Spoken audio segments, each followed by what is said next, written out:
जय परशुराम। परम पिता परमेश्वर परमात्मा की इस पावन धरा पर हमारे ऋषि मुनियों ने मनुष्य के कल्याण के लिए अनेक प्रकार के समय शोधन करके निकाले हैं।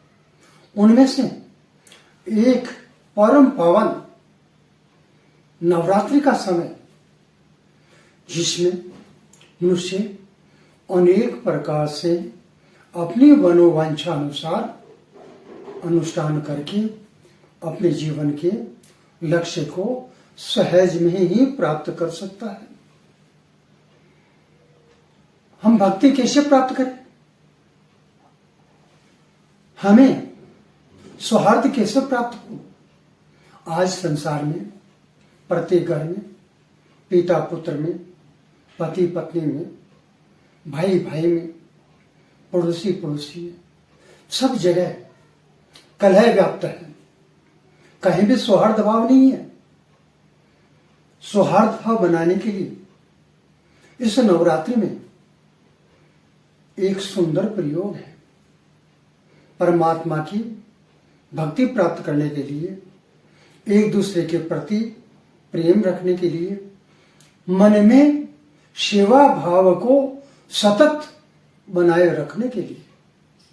जब तक जीवन में सेवा नहीं होगी तब तक प्रेम नहीं होगा। इसीलिए सेवा भाव को बनाए रखने के लिए भी इस प्रयोग को करने में रुकना नहीं चाहिए। प्रयोग है, नवरात्रि में प्रथम दिवस में आप अपने घर में उचित स्थान पर कलश स्थापना करें। उस कलश स्थापना के साथ में चामुंडा मैया का श्री विग्रह या मूर्ति स्थापित करें। मैया काली का श्री विग्रह अथवा मूर्ति स्थापित करें। आपको कन्या पूजन प्रतिदिन करना है। कन्या शूद्र कुल की ही होनी चाहिए, जिसकी उम्र प्रथम दिवस में 1 वर्ष की हो, द्वितीय दिवस में 2 वर्ष की हो, तृतीय दिवस में 3 वर्ष की हो, चतुर्थ दिवस में 4 वर्ष की हो, पंचम दिवस में 5 वर्ष की हो, षष्ठम दिवस में 6 वर्ष की हो, सप्तम दिवस में 7 वर्ष की हो, अष्टम दिवस में 8 वर्ष की हो और नवम दिवस में 9 वर्ष की कन्या ही होनी चाहिए। कन्या को निमंत्रण दे करके बुलाइए, उसका वर्णन करना है। सांगोपांग पंचोपचार आदि विधि से पूजन कीजिए। तत्पश्चात घर में भगवान के निमित्त, माता जी के निमित्त बनाए हुए नैवेद्य से उनको भोजन कराएं। तत्पश्चात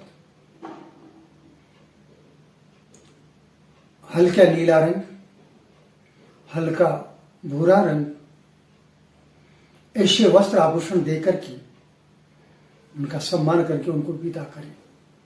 ये क्रम प्रतिदिन उम्र के बढ़ते हुए करना चाहिए। सायंकाल का प्रतिदिन का कर्म, सायंकाल आप अपने पूजा स्थान पर जहां कलश स्थापना की है वहां पर लाल रंग के या श्वेत रंग के आसन पर बैठ करके 2 मंत्रों में से किसी एक मंत्र का 108 माला का जप करना चाहिए। मंत्र, पहला मंत्र है ओम क्लीं नमः। दूसरा मंत्र ओम क्लीं चामुंडाय नमः। इस प्रकार से आपको ये क्रम 9 दिन पर्यंत चलाना है। 9वें दिन में जपानुष्ठान होने के पश्चात रात्रिकालीन में यज्ञ भी दशांश प्रमाण में करना है। तत्पश्चात दूसरे दिन विसर्जन से पूर्व यथाशक्ति कन्याओं को निमंत्रण दे करके उनको भोजन करवाइए। यथाशक्ति वस्त्र आभूषण दान दे करके उनको विदा करना। तत्पश्चात आपको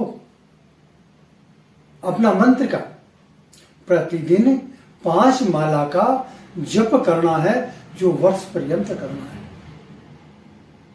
आज एक समस्या बहुत बड़ी चल रही है, लोगों की शिकायत, हमारा पुत्र हमारी मानता नहीं है, हमारा पुत्र हमारी सेवा नहीं करता, हमारे वो हमें मानते नहीं है, हमारी सेवा नहीं करते हैं। जिनको इस प्रकार का कष्ट है वो इस प्रयोग को कर लो, निश्चित रूप से 100% लाभ अवश्य मिलेगा, जिसमें किसी प्रकार की दो राय नहीं है। हमारे ऋषि मुनियों के अचूक प्रयोग है, इनमें संशय कदापि नहीं है। जय प्रसन्न।